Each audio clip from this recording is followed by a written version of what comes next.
If you have at any time ever tried to trace the copyright owner of some item, then I'm sure that you will have realised that there's a large body of work where it is unclear who owns the copyright in the work. If you have access to material where it has proved impossible to find the owner, then the next session should be useful to you. Lynn McHugh has been investigating what is meant by the term orphan works and has been looking into some of the proposed solutions to try and manage resources where the ownership is uncertain.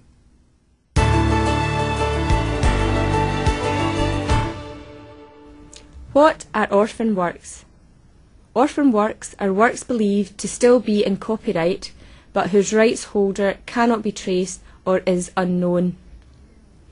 The Intellectual Property Office has described the term orphan works as works protected by copyright in circumstances where the copyright holder can't be traced, even after a diligent good faith search has been carried out, and hence the copyright work cannot be used without infringing copyright. Orphan works can be in many forms. For example, they may be artistic works, photographs, images, films or sound recordings. It is worth noting that the British Library has estimated that over 40% of all print works are indeed orphan works. What are the problems? You might find that there are a number of resources on the web from which content may be accessed, downloaded and used. For example, lecturers at an institution might want to use film clips made available on websites such as YouTube. Music tutors might want to copy sheet music for teaching in class where the original copyright owner of the music is anonymous or is untraceable.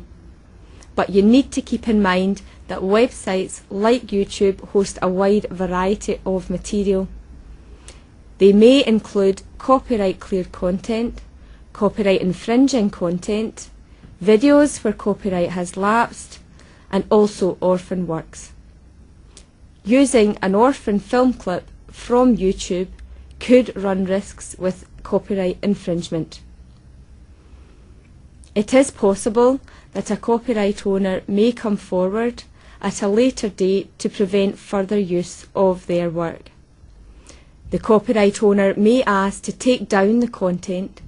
He may even take legal action, which could include suing for damages for infringement of their copyright. In addition, the uncertainty around the copyright holder of an orphan work of art prevents it from being creatively used or commercially used. This inhibits access to, exploitation of, and promotion of Europe's cultural heritage and results in a loss of potential income. How to be legally compliant.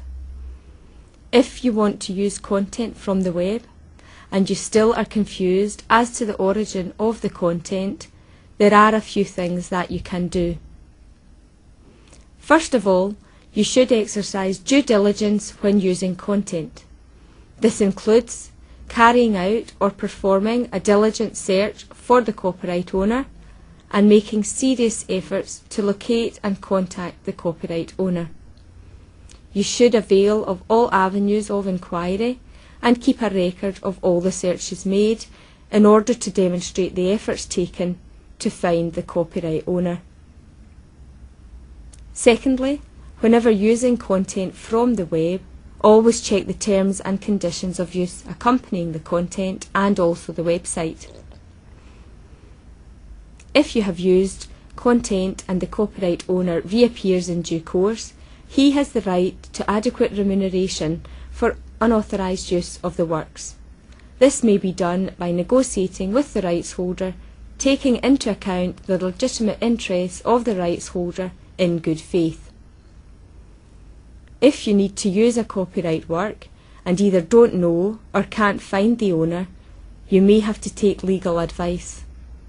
You may reduce the risks of being subjected to large claims if you have carried out an extensive search in good faith and have documentary evidence of that search.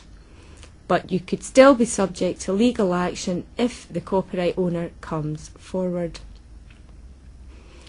Whilst it is possible that orphan works can be used in certain circumstances, notably when the use falls under one or more of the existing copyright exceptions, or where the use does not conflict with the acts restricted by copyright, however, these are a far from complete solution to the inability to clear rights in orphan works. Work to identify the kind of actions needed to constitute a good faith search has been undertaken in Europe under the 2010 European Digital Libraries Initiative. The European Commission published due diligence guidelines on the 4th of June 2008. However, you should note that these are only guidelines and do not have the force of law. Further reading can be found on the Intellectual Property Office and the EU-funded MILE websites, where we source some of this talk.